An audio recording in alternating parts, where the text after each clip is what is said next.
And we'll post this recording online so you can have access to it, or other folks who aren't able to join can have access. So I'm Jen Aquilante. I'm with the Health Department in the Division of Chronic Disease and Injury Prevention. I'm our food policy coordinator. And thanks so much again for joining us today for this session for farmers market operators. For anyone new to these calls, I definitely see some new folks.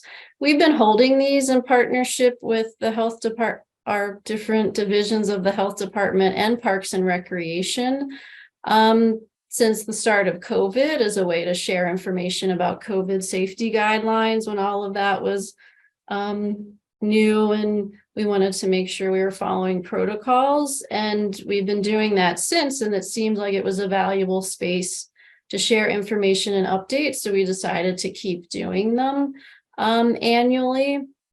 Last year we held it a little earlier in February. It's a little later this year. We'll try to do it earlier in the year, just, in more preparation for the market season, but we had some competing priorities, so we're holding it now. And we've been thinking about, ways to make this most useful for operators, and we'll have some discussion at the end. We've been talking about potentially holding these meetings twice a year, if that seems useful. So open to people's thoughts on that. And like I said, we can discuss that more at the end. I think I see most folks here, so we can, I'll share my screen. We have some slides we can go over. And let me know if you can see. Can you see the agenda? Oops.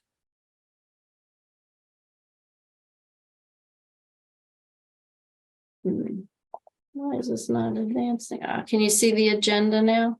Yep, we can. Thank you. So we'll do some introductions. I think we have enough time. We can go around if folks want to come off mute and just introduce yourself.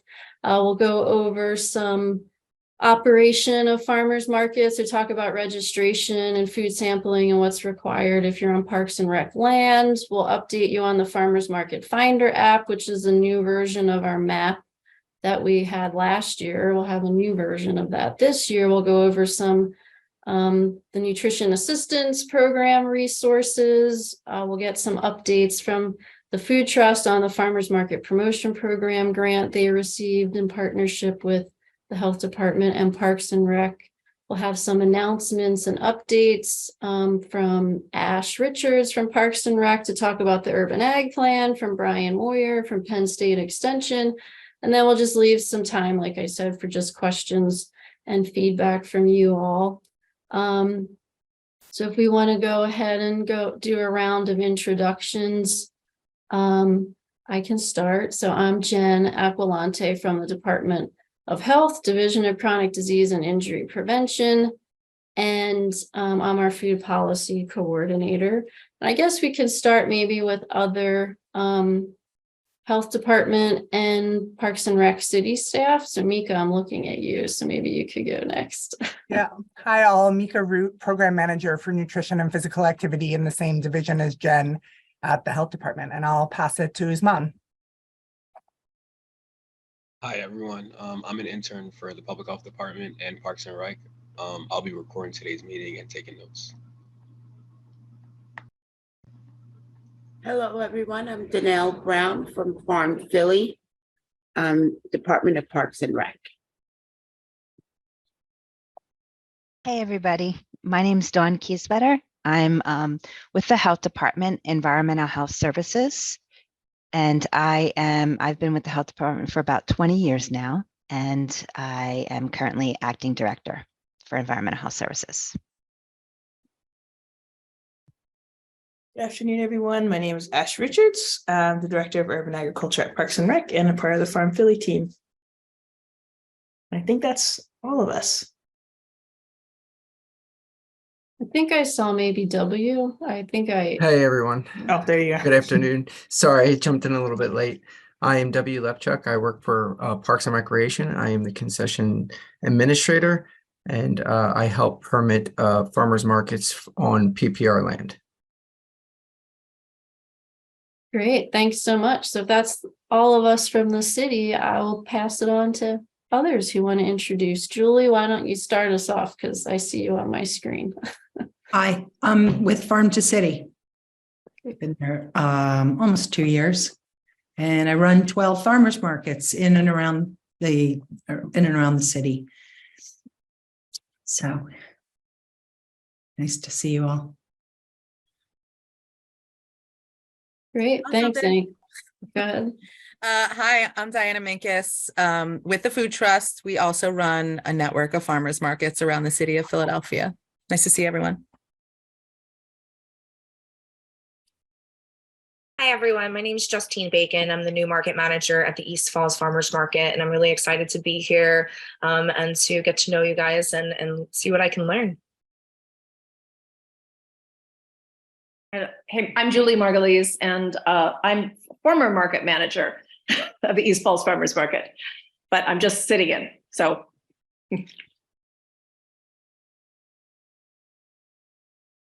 Hi, I'm Andrea Vittori. I'm the executive director of Sanctuary Farm, and I apologize. I'm driving, so I'm going to keep my camera off.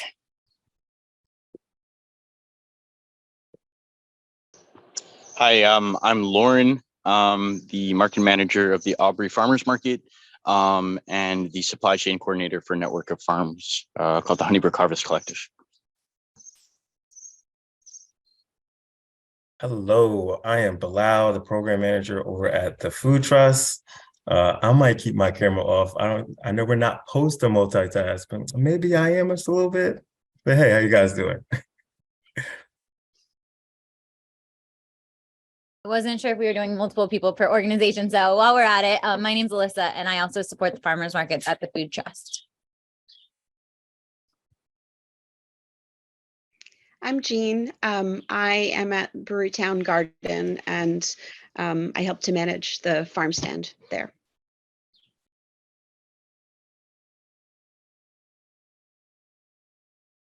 Hi, I am also Alyssa, but I'm from Novick Urban Farm. We do a market in Mifflin Square Park. It's the only one that we do, and we're actually the only ones there. Looking forward to learning today, and I'm going to pass it to my coworker, Clara. Go ahead. Hey, I'm Clara. I'm the farm manager at Novick, and we run the Mifflin Square Market or farm stand, either way. It's a low-cost market in Mifflin Square Park.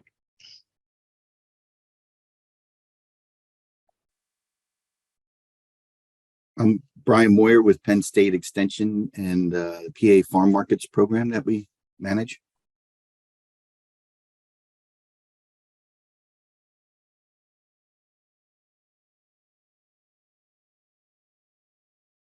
I think maybe we have Heidi, Jesse, and Sam and Erica left. Yeah, I can go. Everybody, I'm Sam. I'm with Veteran Community Partnership, and I'm responsible for our mobile teaching kitchen, which pops up at a lot of different markets around the city. Greetings, everyone. My name's Erica Mines. I'm a member of the Hunting Park Community Garden, former market manager of the Hunting Park Farmers Market. I'm also with the city with the Food Policy Advisory Council. Hi, everyone. My name is Jessie. I'm also with the Food Policy Advisory Council. Hi, everyone. This is Heidi Gorniak. I'm the Director of Community Nutrition at the Food Trust. Great. Anyone else that didn't go yet? Great. Well, thank you all again for being here. Next, we were going to talk about farmers market operations. So there are registration requirements and food safety guidelines and some other pieces that we always like to go over at these meetings so that everyone knows what's required to operate markets. I think most of you folks are aware of this, but if you're new, it'll be a good refresher. So I'll pass it over to Dawn to do these, go over these next slides that talk more about operations on the health department's side. Hi, everyone. Welcome. I'm familiar with a lot of you, so it's really great to see that you're returning. As you know, my name is listed on the farmers market operation form, and I have a lot of interaction with each of the operators. And essentially, environmental health services regulates farmers markets. And I think that a lot of you have heard me maybe say this before, heard kind of my spiel about this, but our mission statement is to protect environments and health, and that's done through education and regulation, right? And so with you guys, many of you have operated this for a long time, and we here at the Department of Public Health firmly believe that this is good for our city, and we want people to access fresh fruits and vegetables. We just don't want that to be accompanied by any kind of organisms or foodborne illness, right? So that's why we have these things in place to make sure that the food that you're selling is safe. It's really easy when it's items like fresh fruits and vegetables, a little less easy if you're doing sampling, but a little bit more difficult if maybe you have beef or fish, but pretty much you keep it in temperature, and that's, it's good. Where we kind of go askew, and I think where there might be some, not confusion, but I always get questions about this, are people that are actually preparing foods and things that don't actually fall under like farmers markets, things that don't require a food license, right? So these slides, essentially, I think all of you know that the operator fills out the form and they basically send me a list of vendors that are approved, right? And as the operator, all of you know that it's up to you to know the vendors and to follow the best safety practices, which we've outlined in our guide. And I think it's pretty in-depth and direct and basic, right? So if you follow the food safety best practices, I'm confident that you'll have a safe market. So we want you to make sure you also ensure that the vendors that do sampling or on-site cooking demonstrations, they follow the sampling guidelines. And so things like on-site cooking demonstrations, those are a little bit more in depth. It's a separate form for that. And we do want to know your menu and other things that you're doing and how you will ensure that this is done safely on site. If you were to be sampling these items, we would not want you to prepare anything potentially hazardous on site just from the market. And those guidelines, you reach out, I go ahead, I review your menu, I get back to you, and we have an interaction, and then and as these menus update seasonally, you just reach out, give me a heads up, this is what we're going to be preparing, and I can review that for you. And then some other things that you as the operator would do is just know and comply, right, with other city requirements for farmers markets. It's not just health. While we are concerned about definitely the food safety, other departments are concerned about, where you're operating, are streets being closed, are you operating on the sidewalk? All of those things are really important to the city. And then also you are to provide information about each market, right? And each vendor to us. And all of you do that, and you know that. Next slide. Why is my not advanced? Oh, there we go. And this is the registration form. So our farmers market guide includes this registration form, and this is essentially filled out annually. I've had some questions because sometimes people want to change. Maybe they submitted it last February and they want to resubmit in March. That's fine. I'm not worried about that. I think all of the operators, at least the ones I see on this call, they definitely reach out and they communicate.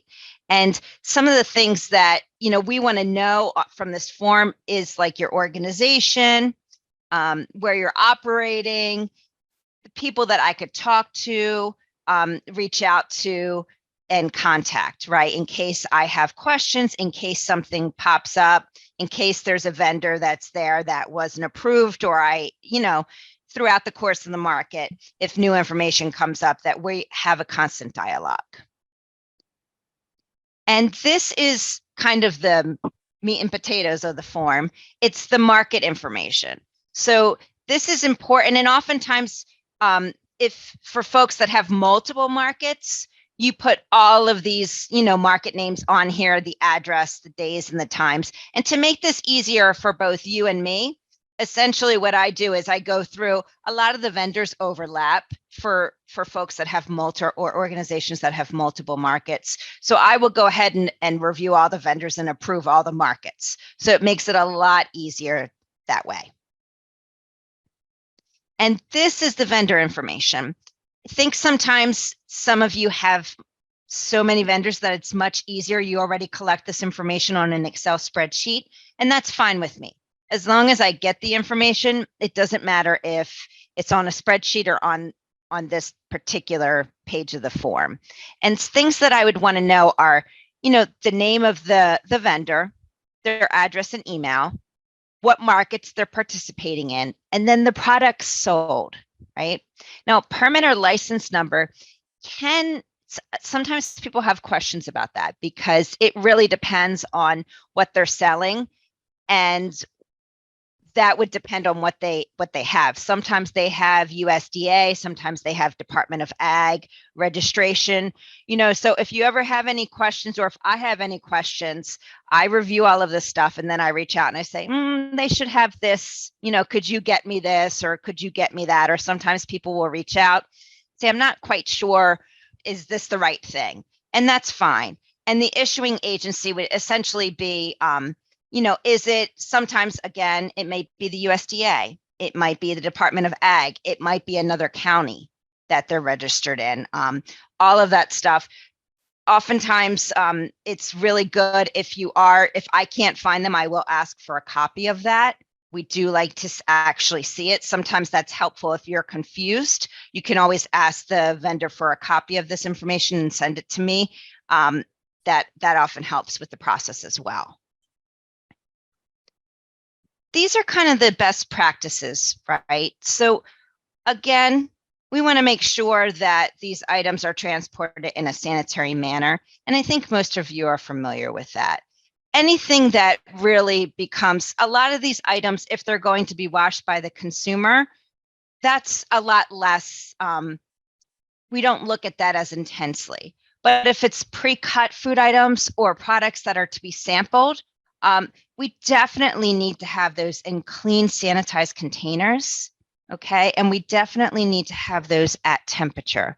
Anytime that an item is cut, it essentially becomes potentially hazardous because you've cut that. So we need that to be, in the proper temperature. And again, that temperature, it needs to be transported and stored at 41 degrees below at all times. And so what sometimes people will do is you just don't want to have, all of these food items, maybe tofu, maybe some meat or dairy, and you don't want to throw a couple of ice packs right on top. For most of the vendors at farmers markets, my experience is that this is your livelihood. This is your vendor's livelihood. So they definitely have this packed properly, right?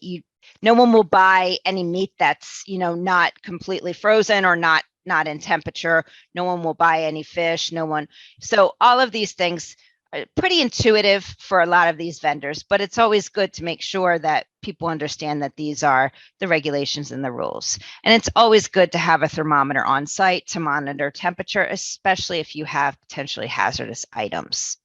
And any packaged food, you always want to make sure that it's packaged and labeled properly.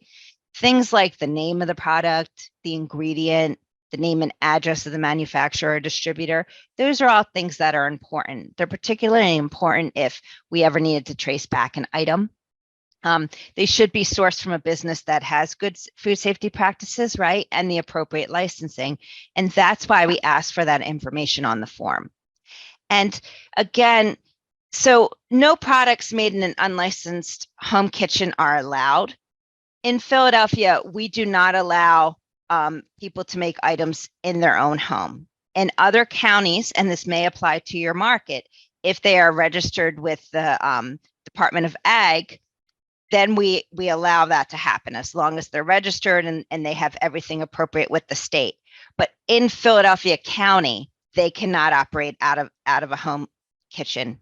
And again, with those items out of another kitchen in another county, that would be items that would not be, it would be these products like jams and jellies or things like that. It wouldn't be potentially hazardous items. And again, all processed food items, we want them to be made in a licensed facility. If the first thing that happens to your product is that it's made in an unlicensed facility or an unsanitary manner, it's obviously going to set the standard for right down the line for bad food practices, right? So it really sets the stage with it being made in a facility that's licensed and approved. For food sampling and cooking demonstrations, a couple of years ago when we were discussing these guidelines and really working with folks to provide a safe environment, a lot of the farmers wanted to sample.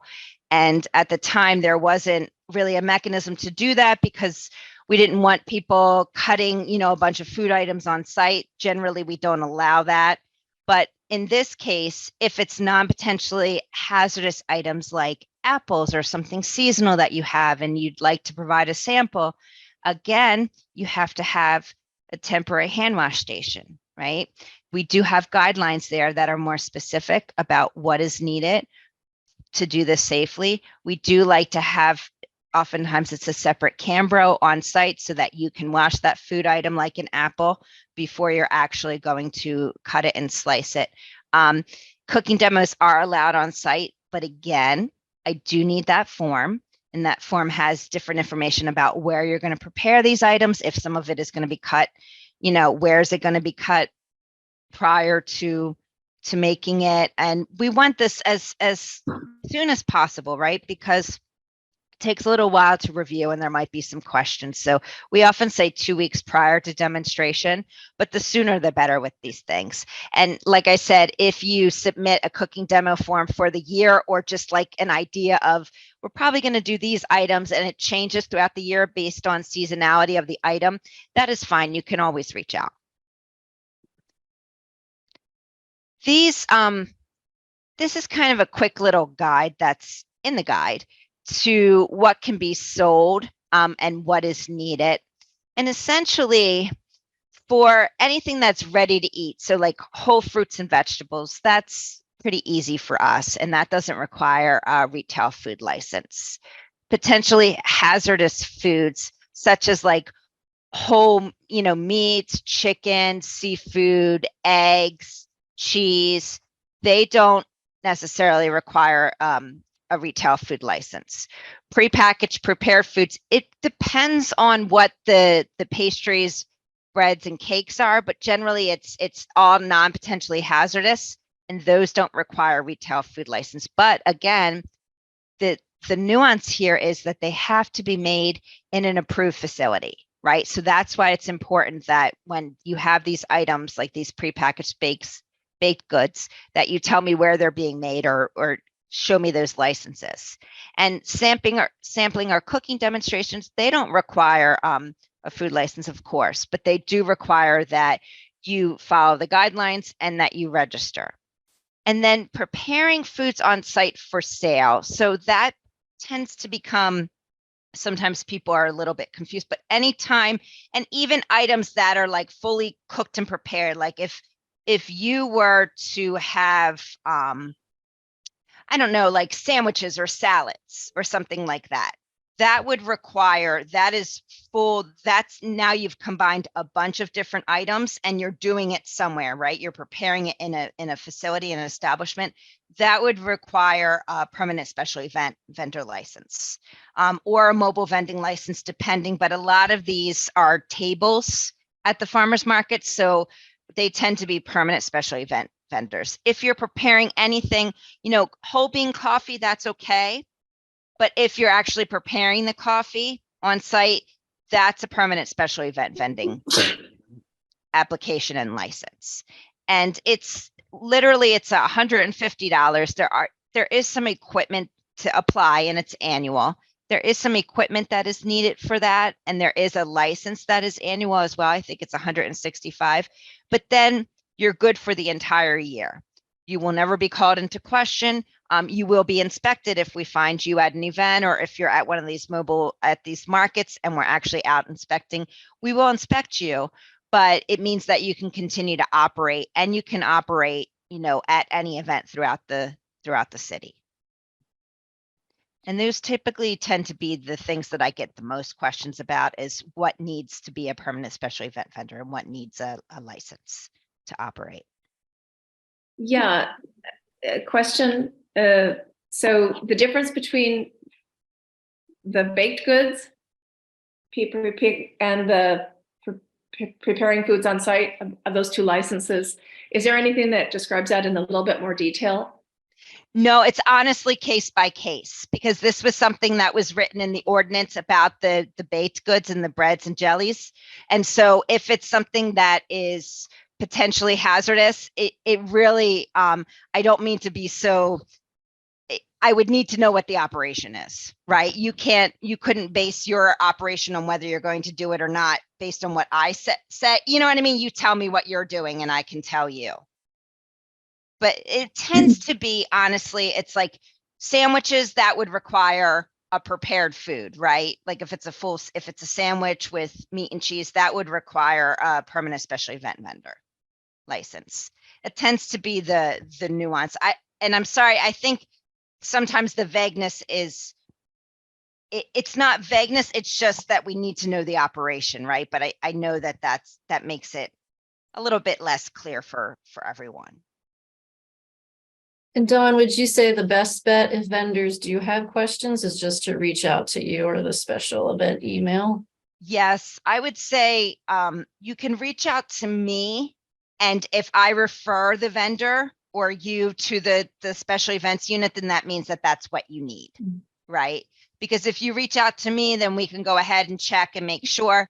In the case, the other thing, Julie, that it might be a thing is, it might be a baked good and might not require a license. However, it might not be in an approved facility where they're making it. So that's an issue, right? Do you understand that part too? And that's why I say, yeah, you really have to reach out. Yeah. And sometimes your vendors will say, oh, it's approved or whatever, and maybe their license, there's a various number of things that can happen from year to year. So that type of thing is important. And again, because we don't allow folks to make stuff in their homes or in private homes in Philadelphia, that's another thing where the shared kitchens and things like that, we'd reach out to make sure that they're doing it there. So you wouldn't necessarily honor a license from another county, is that correct? Well, we would. Well, it depends on what it's for. So okay? if someone's cooking food on site, they're grilling food, No. serving it. They would absolutely need to. Well, there's two parts to that. So the part that we would accept from another county is maybe they're coming from Montgomery County and their support facilities there. So they have a restaurant in Montgomery County, and that's where they're chopping everything, they're preparing everything, they're seasoning the meat, right? Okay, we still reach out to that county to make sure that they're in compliance, that they're licensed in that county. But they also need to be licensed in Philadelphia now because they're cooking on site. Okay. Okay. Mm-hmm. I hope that explains it. Yeah, it does. Good. Next slide, Dawn. Yes, please. So again, in addition to our food safety requirements, we want to make sure that other city departments, like things such as like parking or location approval, that you've reached out to all of those as well. I know that there's some folks from Parks and Rec that can talk more about their process and what is needed. I know that on my end, I do look at private property, especially for zoning. With public property as well, I need to make sure that you have everything that is needed. And I do reach out to make sure that all of that is up to date. And on our end, just to give an update, because some of this can be a little confusing. So we're working with our planning commission and licenses and inspection and Dawn to try to like put this together in an easy, not that this isn't an easy way, but if you want to check on your zoning, code, or you want to go through that public property process to go through council, we're working on maybe putting like a schematic or a diagram together, making it a little bit easier to, follow these, see what steps are in place to help new operators who want to start a market kind of know what they need to do and maybe answer some of the little questions that come up. So that's been on our to-do for a little while. We're kind of wading through the code and working with planning to put that together. So that should be coming, but this, I think, provides a nice little overview. And then, like Dawn said, she can still help with kind of figuring out some of those details. Last one, I think, Dawn. And this is where you can find all of our resources. I don't think we can hear you. I think you moved your. Sorry. Yeah, that's. This is where all of our resources are located. So I'm sure that most of you have submitted your operator form already or are about to, and you've reviewed the guide. All of those forms are in the guide. So the registration form, the cooking demo form, all of the guidelines are in there, and I'm always available. If you have any questions, you can reach out. Great. Thanks, Dawn. Any other questions for Dawn about registration or operations or food safety? Dawn, if we wanted to kind of like review with you to make sure that, especially with like the food vendors that are selling on site, preparing on site and selling, or preparing in a kitchen, an approved kitchen, and then cooking to sell on site, are we able to kind of like go through with you, or is there like a way to kind of make sure that like all the I's and T's are dotted and crossed? Sure. And I mean, I do. So because I do have my team, or I review these to make sure that they, for the most part, are, because sometimes there's multiple pieces. So I'll reach out to the operators to see what is going on with this. But yes, no, absolutely. I was going on a tangent there. You can reach out. You can always send me a list of vendors if there's someone that you're unsure about or something like that. You can definitely reach out. Thank you so much. And is the best email address? Is that the DPH, or do you have a specific one for you? Yes, I'll put it in the chat for everyone. Thank you. Hey, Don, I put it in the chat, but I can just ask. I was just curious, we have vendors all the time that will be, for example, whole fruit and vegetable vendors, growers, and then they'll want to add something on. And I was just curious, and add another product on. I was just curious what the time frame is for these things, so that we could have a sense of, we're telling them to apply to this thing so they can bring it, but here's what they can expect of how soon they would get that approval. And so are you talking about going from whole fruits and vegetables and just adding like another menu item, maybe like a baked good? Or are you talking about actually preparing on site? Both. Yeah, we have folks that want to do both. So adding like a baked good or like a jam or jelly, maybe from their facility already, that's in another county or something, that's a little bit easier, at least for me, because then what I'll do is I can check that product or check that county to see if it's approved in that county. If it's not, then that vendor would have to go to that county, right? Sometimes we communicate via county, but because I'm not in their direct supervision chain, sometimes some counties are more responsive and have more staff. Some counties don't, right? So just like everybody has trouble with, staff these days and staffing issues, that's very much a thing. And some counties just don't have the resources to, get them inspected as frequently. And we hold that into account. If it's internal and it's a permanent special event vendor, I would say submit it as soon as possible.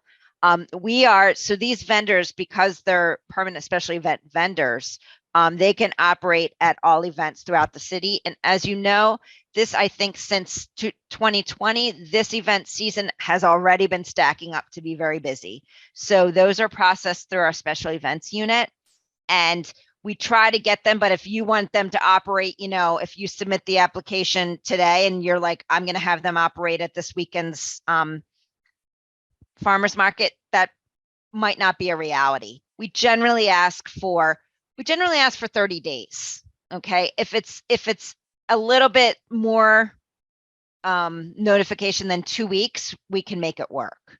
If it's last minute, we'll probably charge a late fee, which I'm sure that they wouldn't want, to do, and we can try to make it process it. But honestly, it depends on the unit's events for that week, month. Some weeks and months are more heavily packed with events than others. Okay, great. Thank you. And just to clarify, is that also the case for a farmer that's just a farmer, but then also wants to bring in like a donut machine? So they haven't previously had a permanent special event license, but now they want to add something. They're still going to have to go through that process. So it's still going to be that same 30-day. The famous donut vendor, yes. Just yes, as an they example. do. Thank you. Yeah, and that might, and honestly, in that case, and just for everyone there, I think with that, they're probably making it on site. So their issue won't so much be where they're preparing or making things, right? It might just be like flour, water, and they're just putting it in the machine to make it. That'll be whether they'd need to submit more, like we'd be more concerned about what are they doing for hand washing, right? What kind of equipment are they using? What are they using to bring all of this in? Is it food containers, food grade containers, things like that? That's the only distinction with the permanent special event vendor, that they do need to have commercial equipment. And Diana, you're familiar with this, and they do need to have, a hand wash station that can generate hot water by itself on site. Now, how you do that, there's a couple of different, we allow creativity in bringing your hand wash station, but we do need the water to be 100 degrees, and it needs to be self-generated so that you're not pushing a button. But other than that, I think, so for that particular vendor, Diana, that would be it would be that equipment that would be the issue for them. I have a question. This is, Yes. Hi, Bob. Hi, how come Philadelphia doesn't allow home cooking to be registered when the counties do? Because Philadelphia is a city of the first class. Okay. And because we are a city of the first class, we are able to be more first class here. Yeah, I see some smiles. But we're definitely a city of the first class. And because of that, we are able to be more stringent and supersede the state if we want to be more strict. Okay. Hey, Don, I have, oh, I'm sorry. It's okay. Lauren, Okay. You go, Lauren, because we might have the same question, because you ask me this question all the time. Oh, gosh. Okay. Well, I have a licensing cusp case I've been wondering about, and I feel like maybe you talked about it a little bit, but what if in Montgomery County, someone is making sandwiches in a licensed facility and pre-wrapping them and bringing them to Philadelphia? What kind of licensing do they need? So with that, we would still, this is where it gets to be a little weird, right? That's why I'm asking. Yeah, and I'm glad that you brought up this example. So for Philadelphia, it's a little bit easier. They still need to submit an application, okay? They still need to submit an application to be licensed as a permanent special event vendor, because these are prepared foods. Now, it's great, though, that they have that piece, that they already have that support facility. It's already licensed. They already have this. But then the things that we would look at in terms of them being a perm with like prepackaged sandwiches are, how are you going to keep it in temperature at the event the entire time? Got it. Right. Yeah. And sandwiches are really difficult if you don't have like a refrigeration unit, or, packing them in a cooler, again, might not be the best thing, especially when it's 100 degrees in a summer day. Right. How are you But assuming that they do have proper refrigeration and like a mobile cart, they're still going through the permanent special events license. Yes. And Got it does become a little bit easier, though, Lauren, because they don't need hand washing. Now, if that should change and they are going to sample or anything like that, then they would need to get that permanent style hand washing sink. But because they just have wrap sandwiches, they wouldn't need that. Now, here's an even stranger edge case within that. If they are, and I need to confirm this, but if they are making these sandwiches with I don't know what to call them, non-dangerous items, namely vegan items, no eggs, no cheeses. Do you know if there are classes of ingredients that would not be an issue, Well, or so would it be an edge case by case basis? well, there are items, I do want to remind everybody that there are items that are leafy greens and like cut tomatoes and things like that Of course, yeah. are potentially hazardous, right? So just because it's not like meat or eggs or it's vegan doesn't mean that it's not a potentially hazardous food item. Got it. Okay. Thank you Yes, so much. so you're welcome. Was that the same question? Nope, I thought it was, but it wasn't. Wow, Lauren, you really left me out to dry. I had a question, and maybe I might tag in Brian Moyer for this. One was on eggs with folks who have less than 100 chickens. What is the particular permit? It's less than 3,000 chickens according to the PA. I know, I just said less than 100 because less than 100. Okay. Yeah, we have small farms that, have most of the permits, but not necessarily what this chicken permit is. And I don't know what it is. If anyone just wonders on, go ahead. It's still under require a license outside of Philadelphia still. I mean, it's still the exemption for the 3,000 laying hen exemption has to do with then having more of a commercial layer operation, but having less than that, it doesn't matter what that number is. Between 10 chickens and 3,000 chickens, you would still need to have a license to sell, and it's potentially hazardous food. So, like for an example, if you've got a produce vendor and they happen to keep 100 birds, and if you said, "Hey, I'd like to bring these eggs to market," but they're already exempt because they're just doing produce. Now they're going to be required to have a license because it's a potentially hazardous food. Gotcha. And so does that help? It does help. Asking Dawn, is that in the county as well? That's the county, yes. Okay. They wouldn't require, you wouldn't need to get a food license for eggs for the farmers markets. You wouldn't? You would No, not? you would not. Okay.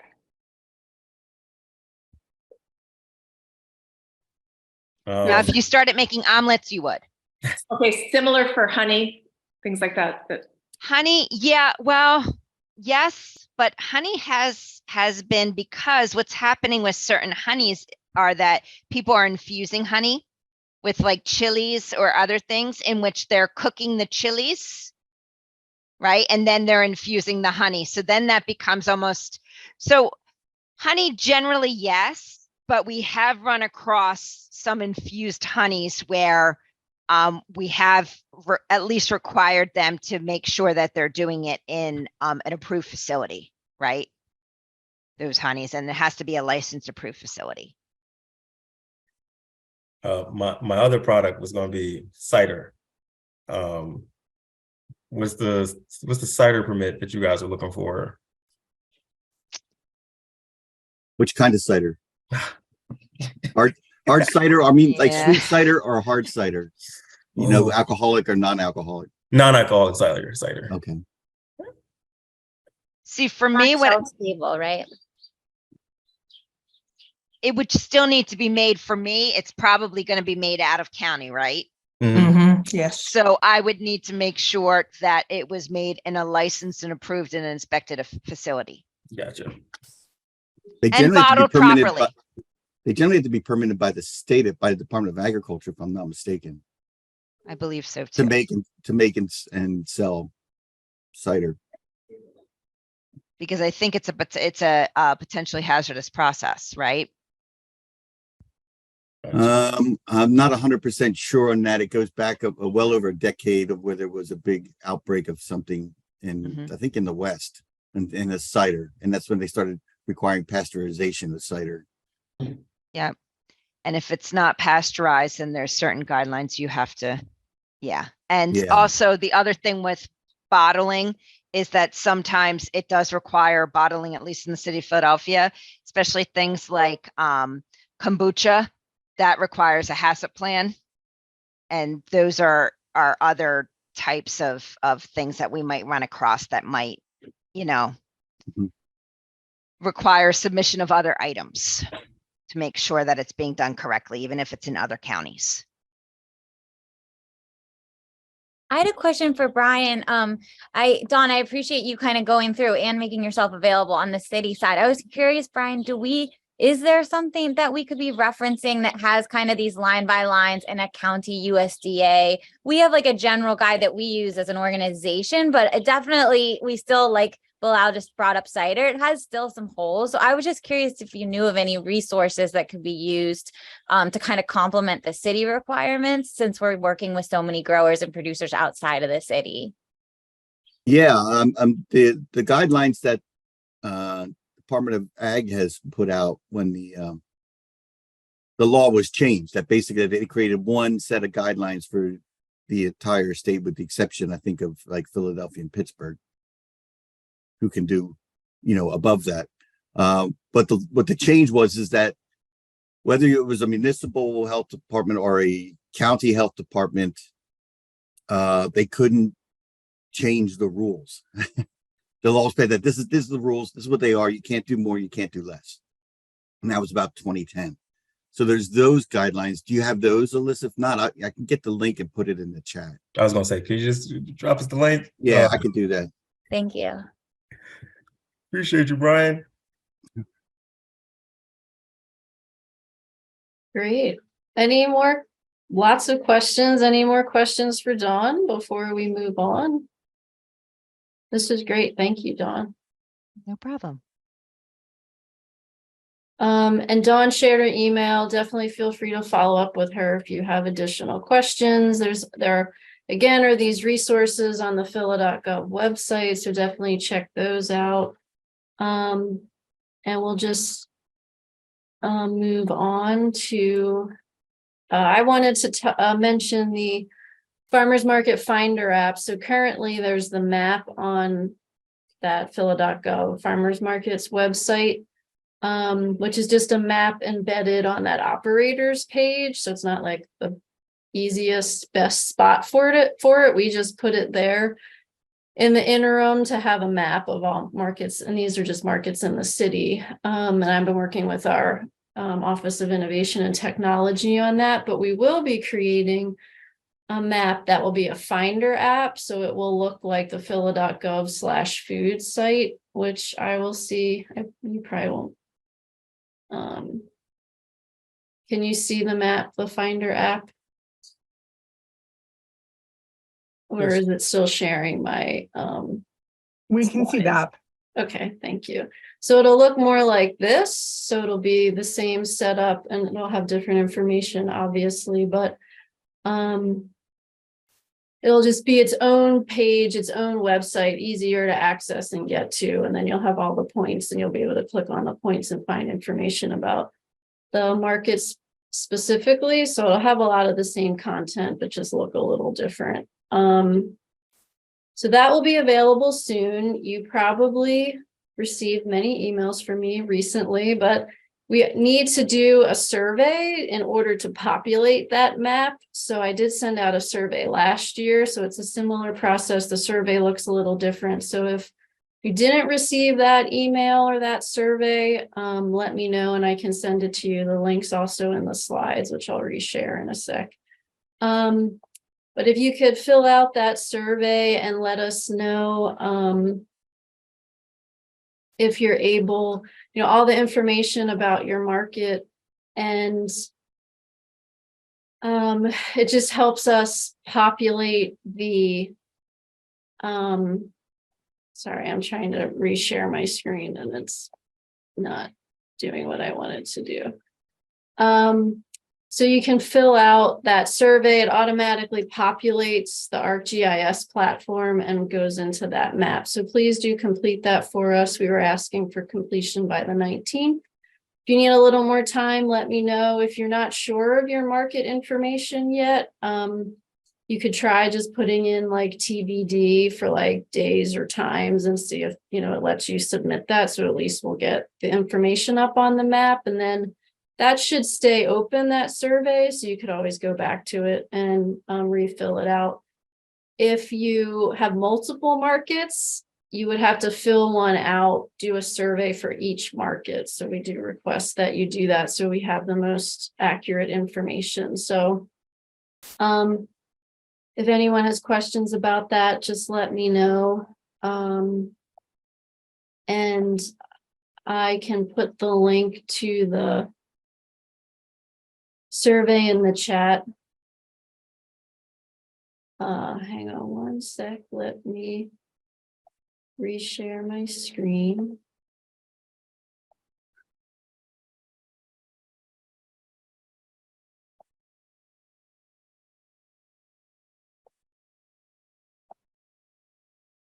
Okay. So that's this link right here. So I'll put that in the chat for you. So that would be great if you could all fill that out. And then I just wanted to touch base. Oh, sorry. Now we're going to Parks and Rec. So W is going to go over the process for permits for markets on parks property. W, do you want to take Yeah, it? thank you, Jen. Okay. And I would like to thank Dawn as well.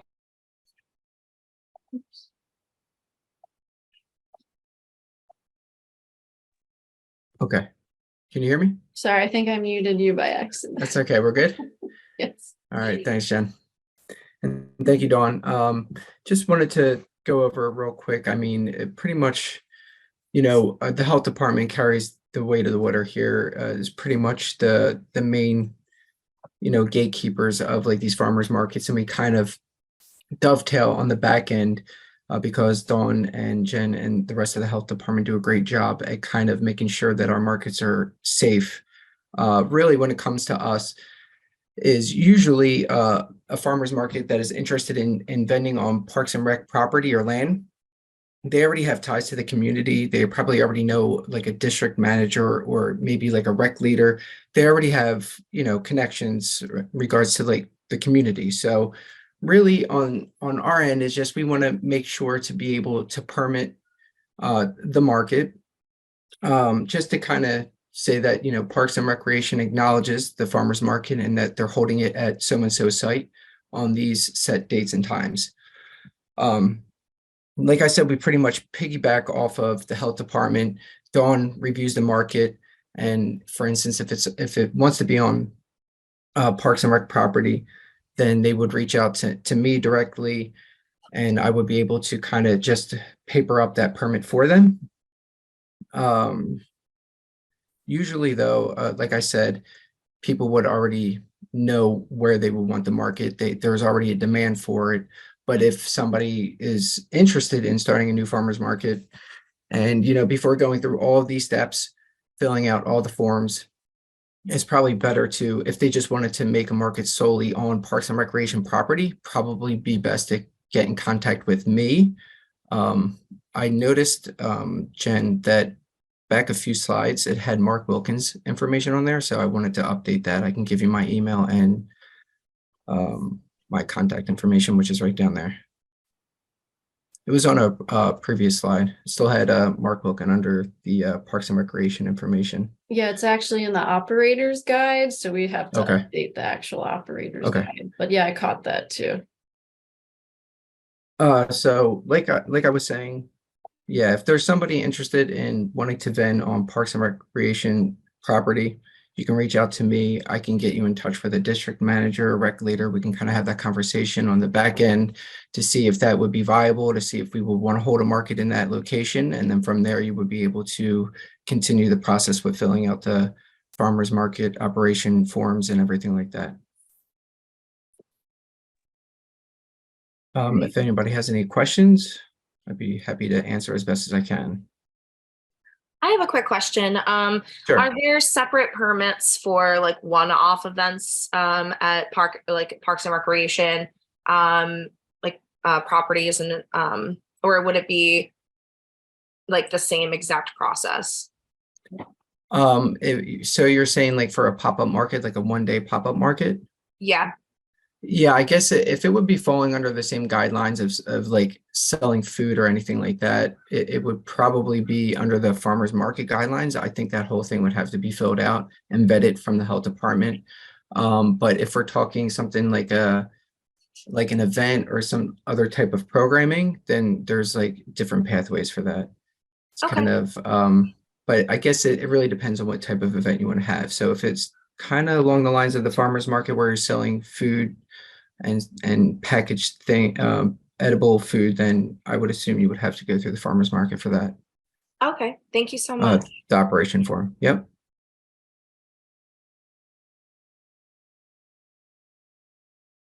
I have a question.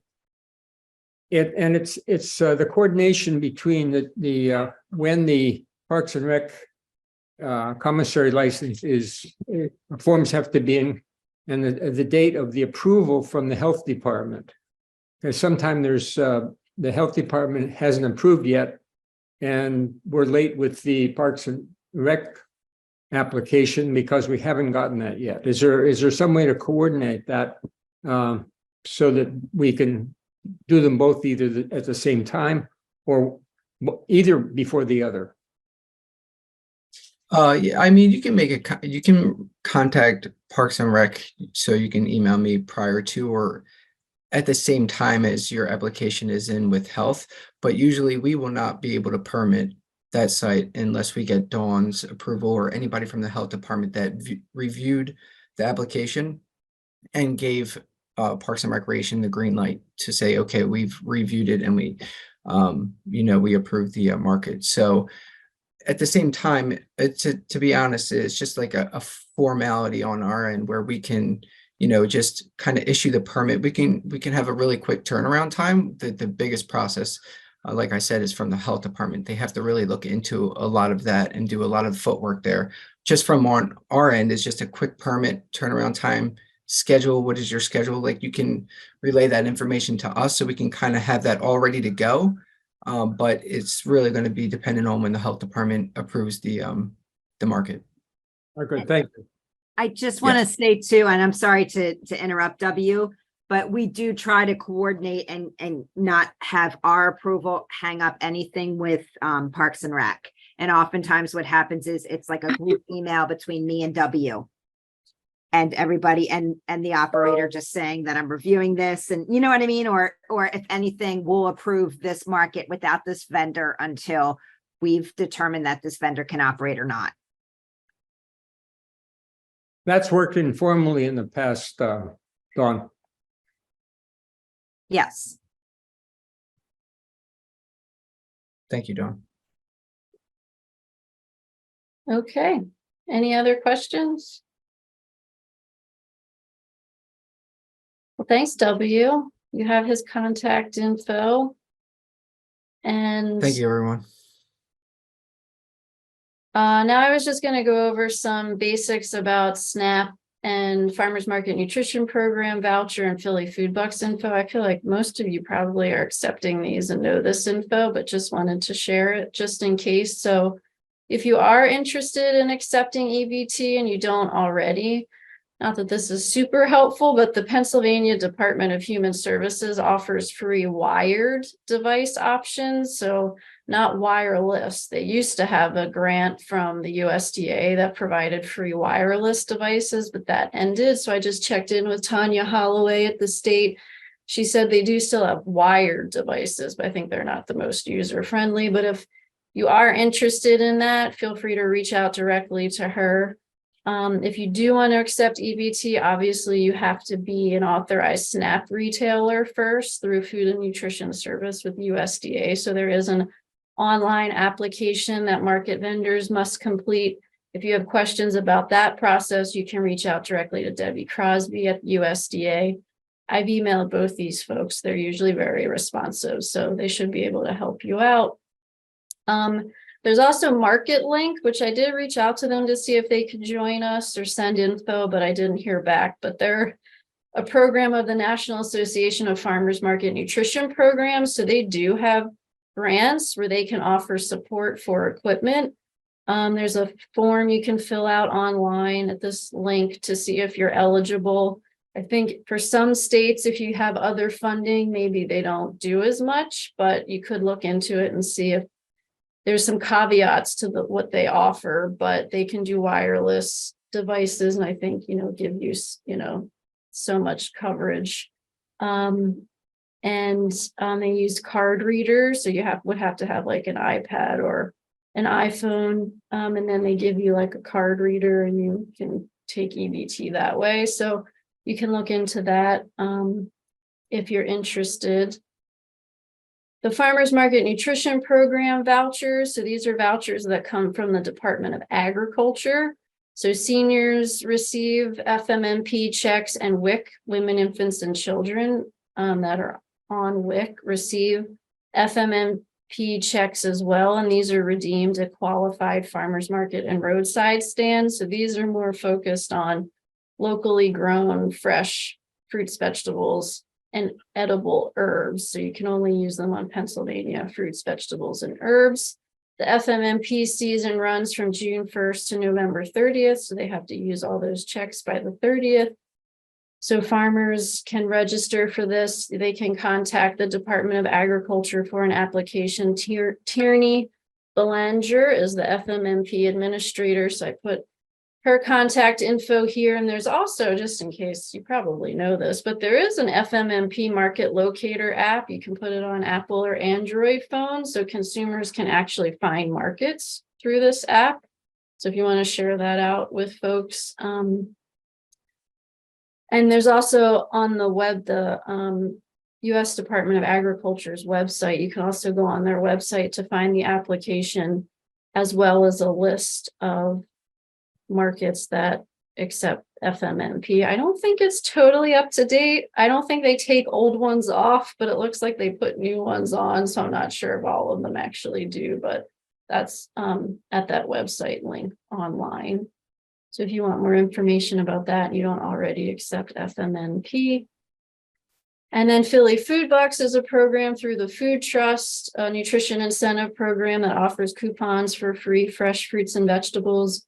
So they're typically earned through SNAP transactions. So for every $5 spent, SNAP recipients receive a $2 coupon to use on fresh fruits and vegetables at farmers markets and some retail store locations. And sometimes they might be distributed by community organizations as sort of a form of, promotion, but usually the only way you can get more is through SNAP transactions at farmers markets. The Food Trust has a map on their website where you can find participating sites. And if you don't already redeem or distribute food bucks at your market, you can contact Gwen Auchenlander at the Food Trust. Her email's there. But again, you would have to accept SNAP in order to be able to do this. And I'll send out these slides after to everyone, so you'll have all the info and contacts. These are just some other resources that are available for market operators. If you're not already part of Puffin, the Philadelphia Urban Farm Network, you can join that Google group. There's the Farmers Market Coalition, PA Farmers Union, Penn State Extension, which we'll hear from Brian in a few minutes. And then I wanted to turn it over to the Food Trust to talk about the Farmers Market Promotion Program grant. They received this grant, but in collaboration with the Health Department and Parks and Rec as an effort to sort of have a more citywide, promotion and support of farmers markets. So how can we better provide resources and support for markets all across the city? So I will pass it to you, Diana. Would probably help if I unmuted myself. Thanks, Jen. And as Jen said, that this grant really came about from having conversations with, the Department of Public Health and with Parks and Rec, because, everybody has limited capacity and there really isn't an entity to support farmers market operators across the city of Philadelphia. So this is kind of in support of that idea and figuring out ways to work more closely together as a larger group and to, work through challenges and come up with ways that we can best support each other and, make our farmers markets across the city even better. So, and I'll try to talk fast because I want to make sure that people have time at the end to ask more questions. This grant is called Stronger Together. It's called Stronger Together, Growing Philadelphia Farmers Markets and Agricultural Businesses Through Citywide Partnerships, Promotion, and Technology. The goal is to strengthen the overall farmers market network across the city of Philadelphia and increase nutrition security through these partnerships, promotion, and technology. So in terms of citywide partnerships, as was mentioned, to strengthen our partnerships with Philadelphia Department of Public Health and Parks and Rec through regular communication, monthly meetings, to support the city's efforts in coordinating these operator calls for information, resource sharing, peer learning, and this can include biannual citywide operator meetings. We can also talk about other ways that we could be connecting, other meetings we can be having. Sorry. And then the last piece of that is developing a farmers market advisory group. I have a second slide to talk about that further. But before we go to that, I want to quickly mention the promotion piece, which is next season or in the beginning of the year to create a citywide promotional campaign that'll highlight all market access points across the city and the surrounding areas. So, we encourage all farmers market operators to get involved to promote their markets through that. That's TBD. We haven't started working on that piece as yet. And then the other side is technology. We have been working with Farm Spread, which is now called Market Spread, if folks are not familiar with that, but it's an online platform to support market operations. We started using it last year, are incorporating it more this year to help with our market operations, including recruitment, scheduling, invoicing, communication, promotion, etc.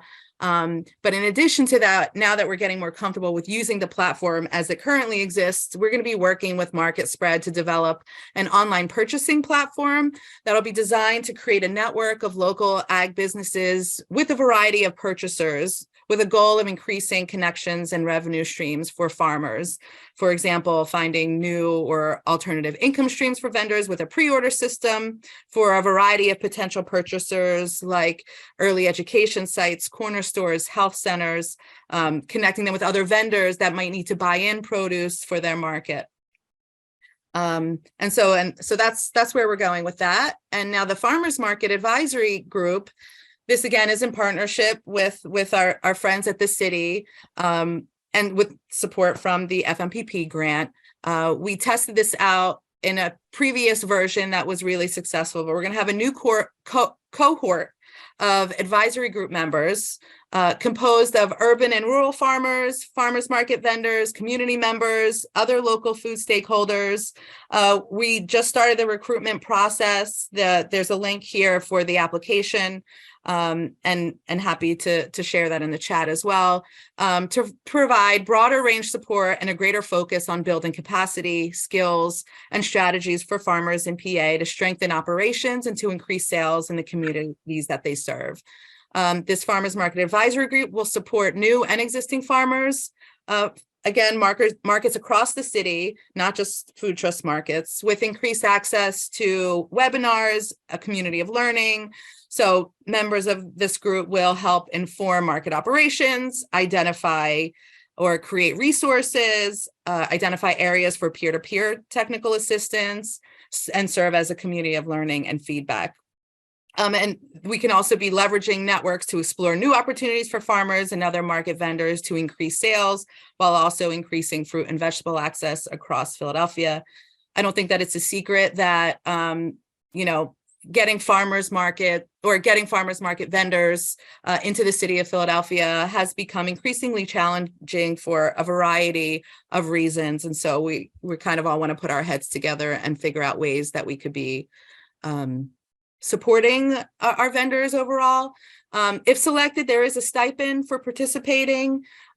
This will be for 10 folks max, with monthly virtual meetings during the months of June through October. So about 5 meetings, they'll be around an hour and a half long for a total of 7.5 hours, with additional 2 hours a month for corresponding and potential projects. And they're tentatively will be scheduled for the last Monday of every month at 10 a.m. So we put together an application. There's a deadline of May 28th if you're interested in applying, or if you have any questions. you can reach out to us at farmersmarket@thefoodtrust.org. And happy to share a link to this, to the application and our email address in the chat as well. Great, thanks, Diana. Any questions about any of that info?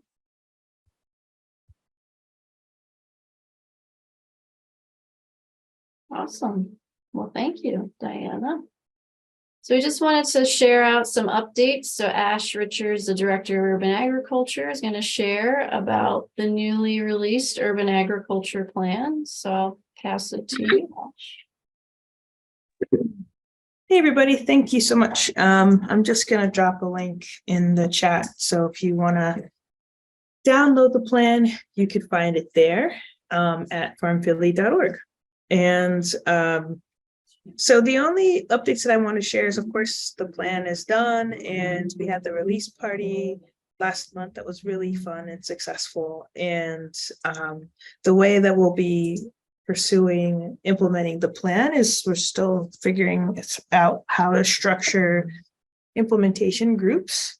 And so that might look like quarterly meetings and subcommittees or exchange groups, et cetera. So of course, farmers markets falls into that implementation because there's several recommendations in the plan that address farmers markets or vending, or the possibility of community gardens and farms stepping up as points of access for a range of services, including markets. The biggest recommendation we have in the plan that's identified as a priority is 4.8.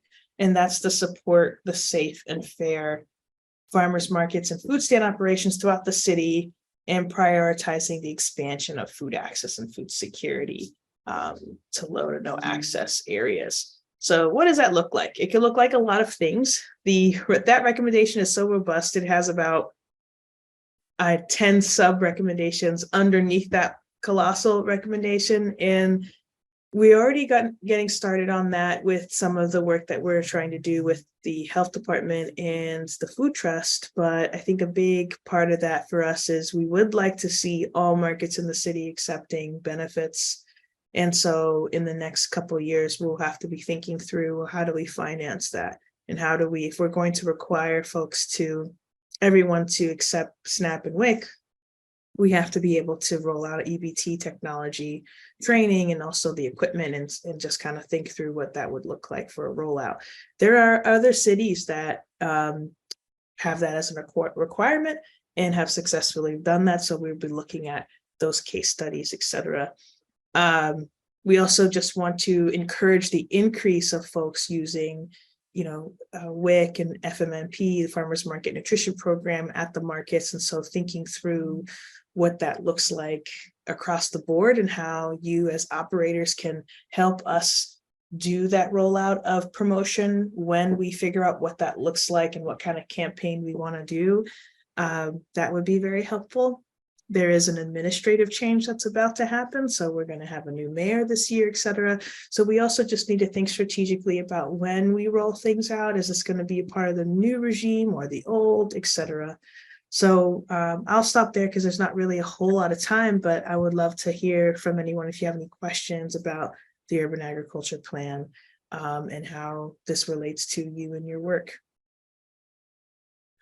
I may have two quick questions. And it's particularly about the FMNP and WIC parts of which the last part of what you said. My thought is because those state programs or federal programs with the FMNP, a couple of us have New Jersey farmers who can't get into the program, from my understanding. And so that's what's been kind of a hard thing on our end when, we love to work with current existing urban farmers, and we love to, bring in farmers from the suburbs or rural areas. But then, when we can't provide space, when they say no to us, we are then looking for other farmers. And we have these farmers in New Jersey who are easily accessible over the bridge, but they can't accept FMNP because they can't apply. And then the SNAP Ed thing, the SNAP Ed part of that question, I guess, is because you have to be a SNAP Ed site, right? To be able to, so you have to be approved from FNS, who sometimes are like, depending on which week, they're on one side of the issue or other side of the issue on how they want to admit, like how folks are, I forget it because I talked to Megan Fermaramo about this all the time about how they want folks to get EBT machines or have an FNS number, like how we're aggregate at the food trust for our market.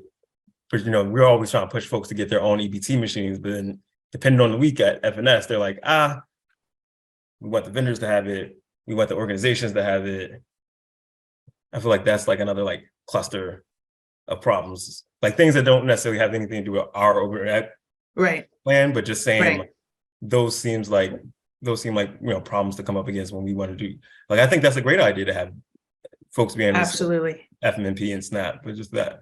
Yeah. Well, I think you hit the nail. I'm sorry, Ash. Go ahead. Yes, I just want to just say just a quick rapid response to that is each one of these sub bullets or sub recommendations, including that one, will have their own tiers of policy and programmatic responses. So like, for example, you're absolutely right. When things are essentially out of our hand and FNS's auspices, what the strategy for me would be is to throw our weight as a city of Philadelphia, including the food trust and including the aggregate of farmers market operators behind pushing for a specific type of policy change. So for example, we did that when COVID started in 2020, we all put a lot of our energy behind how can we get more neighborhood stores to accept online deliveries when food stamps weren't being accepted online. So what, there's going to be pinch points that we can address, but I think the best thing that we can walk away with right now is that the plan allows us to identify what we want. And then when we get together as a group or a coalition, then we could actually tackle the issue and kind of write out what those pinch points are.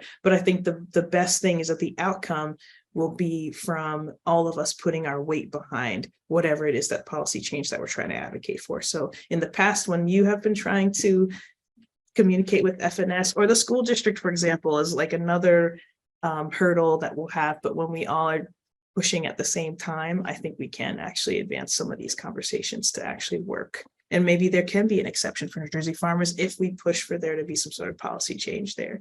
I'm not sure, but that's something that we're going to have to explore. Does that make sense? Essentially, it's like, I think we can get a lot of that stuff done. We just need to write out essentially what are our challenges for each one of these and organize ourselves to essentially attack each one of those. Yeah, no, I agree. Brian, was you about to say something to? Yeah, because I thought you hit it on the head, Bilal. The conversation at, I'd say like a national level with the Farmers Market Coalition is has made various state organizations aware that that then it explains the back and forth of FNS of whether it's got to be individual things or whether markets can do aggregate. Is that according to Congress, that doing an aggregate is actually illegal. It's against the law that created SNAP, but they've been letting it go for 20 years, ignoring, like what Food Trust does and many other organizations do, where they're collecting it, have one central, or many markets have one central place, people going to do the token things, and they're actually saying, well, that's really doesn't follow the law. So Farmers Market Coalition, I think, is something to pay attention to, but along with, your representatives about how important this still needs to exist in this format. But if they're going to change the law, they should change it to improve it and make it easier for the farmers to get it. Bob and I have had this conversation for over 20 years about SNAP. And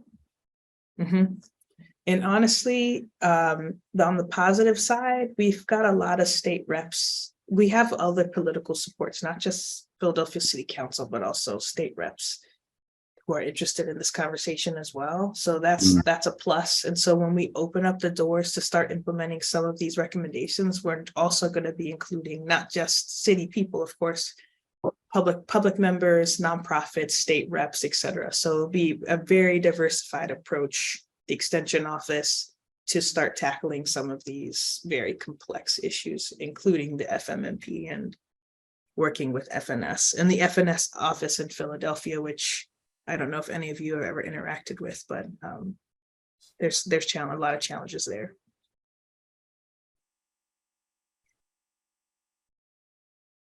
Yeah, no, I agree. Right on. Any other questions or concerns? I mean, I think also one of the bigger things that we want to do is to ultimately, on the city's approach, there is really no approach to farmers markets as a colossal idea of farmers markets. So we've got Farm to City doing their thing, we've got the Food Trust doing their thing, CMAC doing their one thing, and all the other operators kind of operating either one or multiple markets. But we have the larger organizations, and then we have individual organizations, and then the folks who are running markets on Parks and Rec. My hope is that we can create an umbrella where it doesn't matter who the operator is. Everybody can get universal support if you're running a farmer's market in Philadelphia, and there's like a one-stop shop. It's very clear to know how to operate. It's very clear to know how to maintain your market, who you need to get in touch with, et cetera. And so we're going through this phase of like, Jen shared the link with you for the map. But when you all submitted your addresses for the map, that's our first attempt at trying to put everybody under this umbrella, so that if you're a resident, you're not going to say, can you tell me where the food trust markets are? You're going to say, tell me where a farmer's market is. And then you could just locate one that's nearest to your address. The other reason why submitting your addresses is important to us and like notifying us where you're at and where you're operating is because we want to see where in the city are there no farmers markets and try to actively recruit or actively try to influence some of the markets popping up in those areas as well. So we would like to see farmers markets all over the city of Philadelphia. We know there's a lot of challenges in putting up markets. So that's essentially what we want to focus on as a city, is to find the resources to support standing up markets, but also allowing folks to maintain them. And even through COVID, if there's questions around COVID protocols, et cetera, and if we still have them, happy to talk about that as well. But virtually, as this relates to the plan, we want to get everybody organized, but we also want the city of Philadelphia to recognize markets as essential resources, which they were not initially when COVID started. So again, whether it's with the new mayor or the current one, my hope is with the new mayor, we'll be able to really start to put farmers markets kind of front and center as essential resources that should be taken seriously by the city of Philadelphia. Hear, hear. I have one last random question anybody can answer. And it is related to Ash, your comment on the COVID. Being that, isn't like the federal COVID policy say that it comes to an end, or it has come to an end already? Are there anything farmers market related that we should be aware of that got tagged on in COVID that has expired and is something major that we should all be looking at? Just want to make sure we're not losing anything. No, totally. That makes sense. And Jen and Dawn, feel free to jump in. But when COVID first started, some of you were on the calls 2 years ago, even last year, and we had COVID protocols. And I think that they were, these are outdoor uses, they tend to be sort of flowy, et cetera. But we had some protocols that we're not giving out COVID protocols today, because a lot of those protocols have been reduced. I personally still believe that COVID-19 is still fully in operation. It's still a virus and a disease that's really actually just affecting everyone in the United States. So I would just presume as operators to continue your public health duties and allow people to operate in ways that are safe. So before we had where the vendors were picking up fruits and vegetables for people, instead of allowing people to pick through them themselves. There's things like that where each of the vendors, of course, some of them I'm sure kept those protocols, some of them didn't. But I would still, for your own selves, still think of ways that you can have people have the hand sanitizer on deck at the beginning and the end of your markets, have hand washing stations. If you still are doing that, don't take those away. even if it's not COVID in 2 years, it's the flu or it's something else, monkeypox that we have going on. So it's just still important to continue to keep some of those protocols on deck. And of course, I'm happy to troubleshoot which ones do we want to encourage, but virtually, yes, you're correct, Bilal. You don't have to keep COVID protocols, but in a public health sense, I think it makes sense to do that because of other diseases that, especially during flu season, et cetera, that come up. Does that make sense? Yes. And we try to have hand sanitizers on our tables. We may have retired the hand washing station, but still keeping the hand sanitizer. But I agree with you, even the COVID thing, every month, a marketing manager or associate might go down because of COVID. Right. And we're dealing with some of those problems because, looking at what's, someone to cover folks. Yeah. Then in my mind, I'm like, if I was an operator, I would heavily encourage my market vendors to wear masks. I don't see why not. You're coming into contact with over 100 people. Sometimes, like Clark Park Farmers Market, some of those vendors are coming into contact with over 100 people in that day, right? And it's close contact. You're handling money, etc. So I don't see why you wouldn't want to wear a mask. But again, it's optional, but encouraging. Just keeping the encouragement of folks wearing them is important. So hopefully answers you guys. Does anyone else have any questions or concerns with the Urban Ag Plan? Because I know we got to get going. But if not, then feel free. You can email me as well. My email's in the invitation.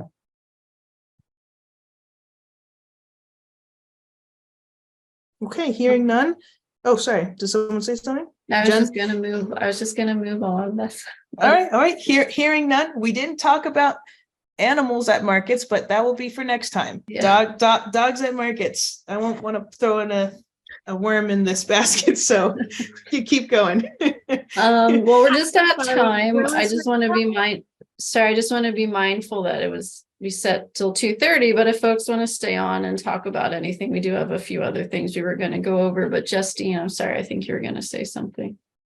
Oh, no, I was just actually looking to see where Asha's email was. Oh, here, I'll put it in the chat. Thank you.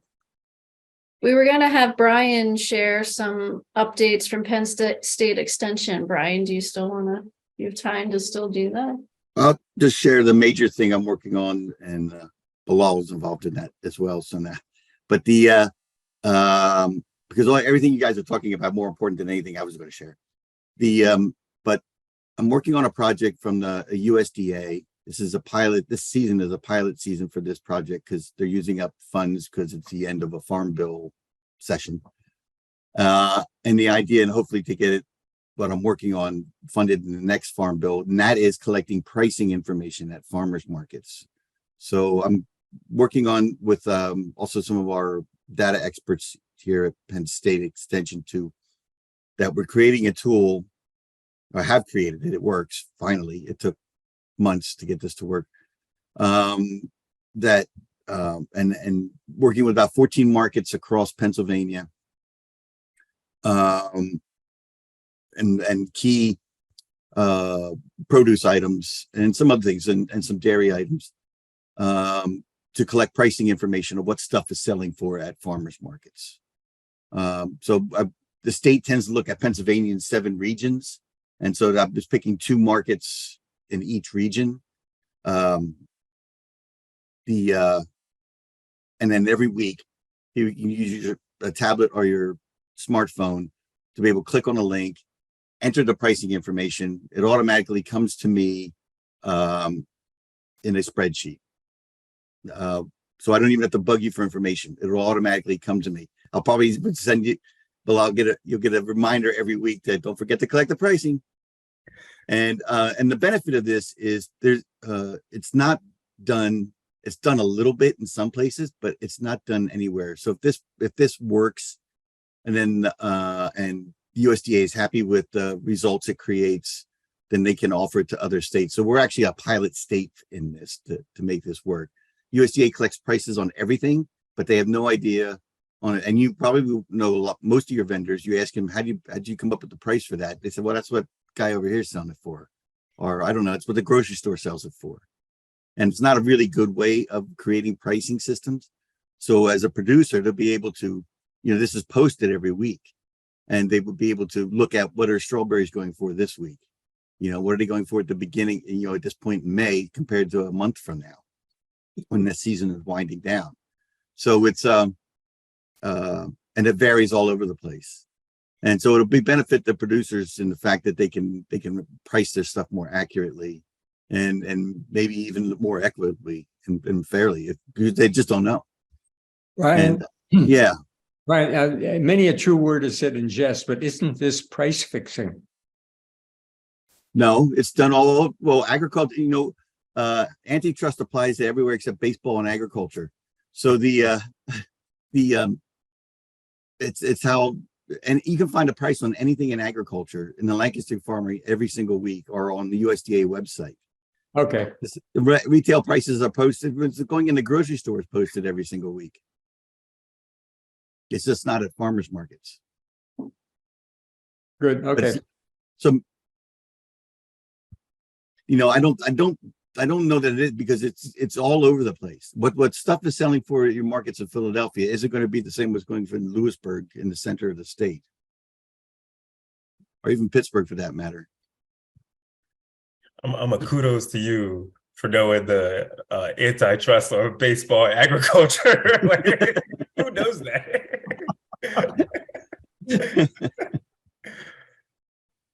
Brian, there are a few folks in the chat who were very interested in this. Can you share your email in the chat so they sure. can follow up with you? Yeah, I have the markets that I'm doing for this year, so I can't take any more, but I'm still collect people who are interested in it in case some markets drop out or what have you. And then will there be, like you said, the info is available, but will there be a final report, or like what will be the end result? Will there be something being put together to like report out on this? I think so. The main thing is, from a producer standpoint and from a vendor standpoint, where they are already getting information, which is like the Lancaster Farming or Ag Marketing Service of the USDA. Like I said, where all the stuff is posted, there will finally be farmers market postings there Available too. Okay. Yeah. Okay, great. Anything else you wanted to share? No, that's the main thing. I think we're still collecting data like we did for the last 3 years on markets and constantly telling that story, which I think goes along with what you want to do in Philadelphia. The more of an umbrella thing of markets is the fact that telling that story of what markets mean to Philadelphia. And I've been trying to do it from a state level, what markets mean to Pennsylvania. And for 2 years in a row, we've been able to say, well, all right, 330 odd markets in Pennsylvania are generating a conservative figure of about $125 million in a 6-month period. That's not insignificant in my mind. Yeah. So the more I can tell that story, and more that, if there's a powers that be, maybe they're looking at more of a public support for markets that currently really don't have, that you see in Europe, but you don't see here. Yeah, maybe that's something we can build into the promotion program grant, to do something around how to collect and tell more of those stories in Philly. I'm happy to share that process. Very happy to share that process. Yeah, great. There was we at the farmers market team at the Food Trust went on a farm tour recently to Birch Run Hills. I'm not sure if Brian's familiar with them, with Sue. Oh yeah. Yeah, and Sue, I gave Sue a question. It's just to say, like, hey, like, what are some things that you are looking out in the farm bill, that affect you? And, she was saying how she's kind of a small farmer, she doesn't get subsidies, but the impact that she has on a community like Philadelphia and Chester, right, of all the things that she's doing. And so I'm wondering, like, how we can tell this story is like the multiplier, like every dollar spent at the farmer's market is X amount of dollars spent doing in a different category. And I don't know, it was interesting you said the thing about selling the story, because I thought she told a great story on like her economic impact of one of her community and the cultural impact that, of her doing these dairy sales there and in Philadelphia. And how, like, none of this stuff is supported by policy, And it's like, you know, a lot of these folks are like mom and pops or urban farms trying to feed folks, whether that's for profit or not. I wonder if we can, you know, build that into the narrative to say, like, this is why these things need to be supported policy-wise to keep moving forward. That's Because, a you know, really good question. I think it can be. And I yeah, think it's starting to be, especially since the pandemic. I think if like all the various groups that are involved with the what's it called, local food economics .org, I think it is, and that's folks from USDA, several land grant university. They've been doing huge surveys on consumers and whatnot, and they were the ones able to say that farmers markets grew by this much. How many stayed? How many of those new customers stayed? How many did not? And then also just individual markets collecting data, like I've been asking everybody to do, you know, things like customer counts, because all these years we have certain assumptions about like what the average expenditure is at a farmer's market. And so if I know that, I don't need to ask a vendor his or her sales. I can find out what their transaction numbers were. Can you give me a range of what your transactions are? Like, was it 100 to 150, 150 to 200? And if the average expenditure is around $15, then I sort of know what they grossed for that day without asking them. yeah. Like, even thinking about like Clark Park, there may be some folks on this call that been around before Clark Park was here. And that is not a shot at you. That's just more to say that you might know what Clark Park looked like before I did. I'm new to Philadelphia, only of 10 years. I believe Clark Park's been here for about 25. And just saying, you know, that having an economic impact in that neighborhood, whether it's the real estate prices, making the community a little bit more walkable. And, you know, like we have a development that's literally on the corner and we might have to move our market. Like thinking about that in the narrative of saying, like, when you put a farmer's market into a community, this is what happens. You know, That's really great. Yeah. Great question. Now, Easton does probably one of the best examples of that, because they literally, so Easton, as you may or may not know, is the oldest open air market in the country, right? Started like 1752. And it got to about the year 2000, I think, or 2002. They had one vendor left and she died over the winter. Oh, sure. And then, so it fell under the economic development, the Greater Easton Economic Development Center. And then they got their state representative involved and how they're going to revitalize this market. And they, you know, it was totally revitalized under the producer only model market.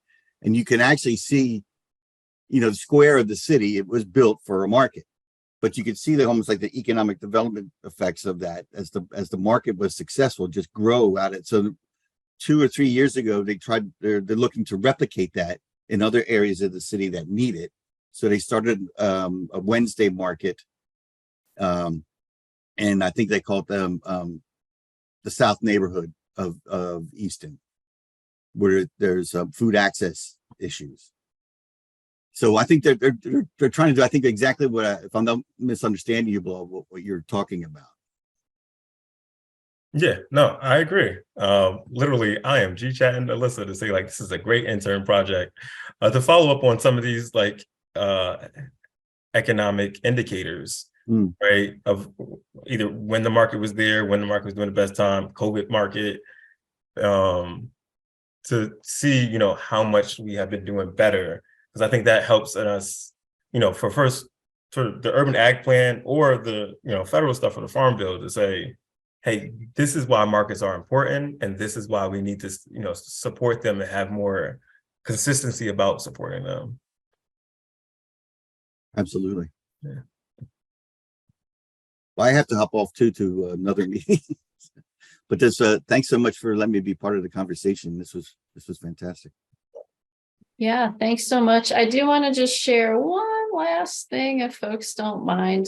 Our Philadelphia Food Justice Initiative, this is through a campaign through the Department of Health Division of Chronic Disease and Injury Prevention. This is the fourth round of funding that we've released. We have $500,000 available in grant funding. It's a partnership with Reinvestment Fund. And it's an application that's available for any kind of food business. If it's a nonprofit, a business, a farm, a garden, a cooperative that creates more healthy food options in Philadelphia. It's focused on supporting primarily food businesses or entrepreneurs that may not have access funds or resources. So groups or organizations that maybe aren't able to apply to big grants or don't have the capacity for that. So it's a bit of an easier process. There's not as many restrictions with what the funds can support. And it's basically just trying to focus on addressing increasing food justice and having more healthy foods available in neighborhoods that have had a lot of disinvestment or have had challenges with health justice. So it's really trying to support more community-led projects that are, already doing good work in the city. Again, that maybe just haven't had typical access to investment or resources. So I'll share this when I send everything out in the meeting, all the links to these things, but it's open until May 26th. So still 2 more weeks to apply. So if anyone's interested or of any partner or organization or person that might be interested in applying, please share this with everyone. The application is at that website online. And if anyone has questions about it, just feel free to email me. And I did want to leave time I feel like we talked about a lot, answered questions, got some feedback. So if anyone has thoughts, feelings, questions, feel free to email and share. We did want to get some feedback on if these calls are useful, helpful. Should we be continuing them? We're thinking about doing them twice a year, maybe the beginning of the season, end of the season. If folks have thoughts about that, feel free to share, put it in the chat or email me. If there's future topics that could be helpful that you want to talk about, I feel like this is a great space to just pick Dawn's brain about all of these questions that come up about registration and vendors. We've talked about, should we have a separate call for vendors as like a separate thing versus just farmers market operators? So lots of things we're thinking about in this, effort to try to have this better umbrella system and provide more support and resources. So again, not to sound like a broken record, but if people have thoughts or comments or want to chat about anything, please feel free to reach out.